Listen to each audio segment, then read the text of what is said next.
അസ്സലാമു അലൈക്കും വറഹ്മത്തുള്ളാ. അഖീദ ഇന്നത്തെ 3-ാം ക്ലാസ്സിന്റെ അഖീദയുടെ ആൻസർ കീ ആണ്, ഉത്തരങ്ങളാണ് നമ്മൾ നോക്കാൻ പോകുന്നത്. നിങ്ങൾക്ക് എങ്ങനെ ഉണ്ടായിരുന്നു പരീക്ഷ എന്ന് എല്ലാവരും അറിയിക്കുക. വളരെ സിമ്പിളായിട്ടാണ് എനിക്ക് തോന്നിയത്. ചില ചോദ്യങ്ങൾ മാത്രമേ നമ്മൾ പ്രതീക്ഷിക്കാത്ത ചോദ്യങ്ങൾ വന്നിട്ടുള്ളൂ.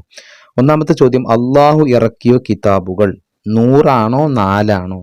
ഉത്തരം വളരെ സിമ്പിളാണ്. അള്ളാഹു ഇറക്കിയ കിതാബുകൾ 4 ആണ്. അടുത്ത്, അള്ളാഹു ഇറക്കിയ ഏടുകൾ 4 ആണോ 100 ആണോ? ഉത്തരം 100 ആണ്. അടുത്ത ഇബ്രാനി ഏതാ? ഹിബ്രു. അടുത്ത യൂനാനി ഗ്രീക്ക്, സുരിയാനി സിറിയക്ക്. അടുത്ത ഈമാൻ കാര്യങ്ങൾ എത്രയാണ്? 6 ആകുന്നു. പ്രധാനികളായ മലക്കുകളുടെ എണ്ണം 10. നമ്മുടെ ജീവിതത്തിന്റെ ലക്ഷ്യം ഇഹപര വിജയം. അടുത്ത നരകം കാക്കുന്ന മലക്ക് മാലിക് അലൈഹിസ്സലാം, സ്വർഗം കാക്കുന്ന മലക്ക് റിൽവാൻ അലൈഹിസ്സലാം. ഒക്കെ വളരെ സിമ്പിളായിരുന്നു. പിന്നെ ഇതാണ് നമ്മൾ പ്രതീക്ഷിക്കാതെ വന്നൊരു ചോദ്യം. അതായത്, നിശ്ചയം പരിശുദ്ധ ഖുർആൻ ഡാഷ് ഇറക്കിയത് ഡാഷ് നാം ഡാഷ് തന്നെ ചെയ്യും. അത് ഇന്നാ നഹ്നു നസ്സൽന ദിക്റ വ ഇന്നാ ലഹു ലഹാഫിളൂൻ എന്ന ആയത്തിന്റെ അർത്ഥമാണിത്. കണ്ടോ? നിശ്ചയം പരിശുദ്ധ ഖുർആൻ നാം ആണ്. അപ്പോൾ അവിടെ വിട്ടുപോയത് നാം ആണ്. ഇറക്കിയത് അതിനെ, അവിടെ അതിനെ വിട്ടുപോയി. നാം സംരക്ഷിക്കുക തന്നെ ചെയ്യും. അടുത്തത് എന്താണ്? വൽ ഖദരി, ഈ പാട്ട് പൂരിപ്പിക്കാനാണ്. വൽ ഖദരി ഖൈരിഹി വ ശർരിഹി മിനൽ ഇലാഹി റബ്ബിൽ ആലമീന. വൽ ഖദരി ഖൈരിഹി വ ശർരിഹി മിനൽ ഇലാഹി റബ്ബിൽ ആലമീന ബിലാ സലൽ. അടുത്ത ചോദ്യം, മലക്കുകൾ ആരാകുന്നു? അതൊക്കെ നമ്മൾ പഠിച്ച ചോദ്യം തന്നെ ആയിരുന്നു അല്ലേ?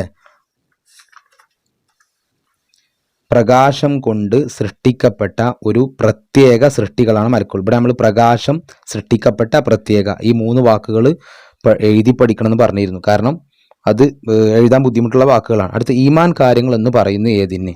അതും വളരെ സിമ്പിളായ ചോദ്യം, പ്രതീക്ഷിച്ച ചോദ്യം തന്നെയാണ്. എന്താ? വിശ്വാസപരമായ കാര്യങ്ങൾക്ക് ഈമാൻ കാര്യങ്ങൾ എന്ന് പറയുന്നു. അടുത്തത്, അള്ളാഹുവിൻ്റെ കിതാബുകളിൽ അടങ്ങിയത് എന്ത്? ഇതും നമ്മൾ പ്രതീക്ഷിക്കാത്തൊരു ചോദ്യമാണ്. സംഭവം അള്ളാഹുവിൻ്റെ കിതാബുകൾ എന്നാൽ എന്ത് എന്ന ചോദ്യത്തിൻ്റെ ഉത്തരം ആണ് അത്. പക്ഷേ അങ്ങനെ ചോദിച്ചപ്പോൾ പല കുട്ടികൾക്കും എന്താണ് അത് ചോദിച്ചത് മനസ്സിലായില്ല. അപ്പോൾ ഇതാണ് സംഭവം. അള്ളാഹു മനുഷ്യർക്ക് നൽകുന്ന നിയമനിർദ്ദേശങ്ങൾ അടങ്ങിയ ഗ്രന്ഥങ്ങളാണ് അള്ളാഹുവിൻ്റെ കിതാബുകൾ. അപ്പോൾ എന്താണ് അടങ്ങിയതെന്ന് വെച്ചാൽ എന്തടങ്ങിയതാണ്? അള്ളാഹു മനുഷ്യർക്ക് നൽകുന്ന നിയമനിർദ്ദേശങ്ങൾ. ഇതാണ് അതിൻ്റെ ആൻസർ. അള്ളാഹു മനുഷ്യർക്ക് നൽകുന്ന നിയമനിർദ്ദേശങ്ങൾ.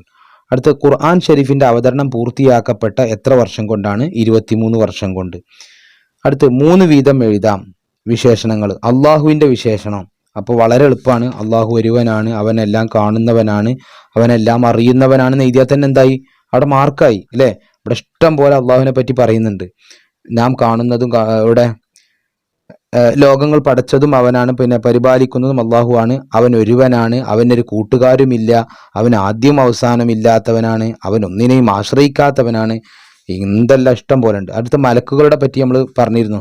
അവർക്ക് ഉറക്കമോ ക്ഷീണമോ ഇല്ല, പിന്നെ അന്നപാനീയങ്ങൾ ആവശ്യമില്ല, സ്ത്രീകളോ പുരുഷന്മാരോ അല്ല, ഉറക്കമോ മറവിയില്ല, അവർക്ക് അന്നപാനീയങ്ങൾ ആവശ്യമില്ല, ക്ഷീണമോ മടിയോ ഇല്ല.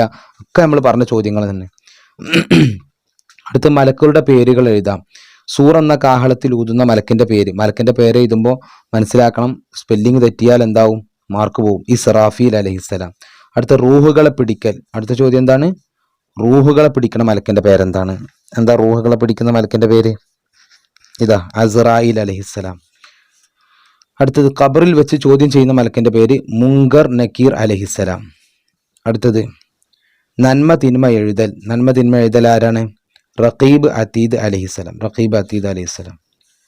അടുത്തത്, അംബിയ മുർസലുകൾക്ക് വഹി എത്തിച്ചു കൊടുക്കുന്നത് ജിബിരിൽ അലൈഹിസ്സലാം. ഈ റഖീബ് എന്നൊക്കെ എഴുതുമ്പോൾ ഈ കാഫന്നെ എഴുതണം, മറ്റേ കാഫെന്ന് എഴുതിയ മാർക്ക് കൊടുക്കാൻ വകുപ്പുണ്ടാവില്ല.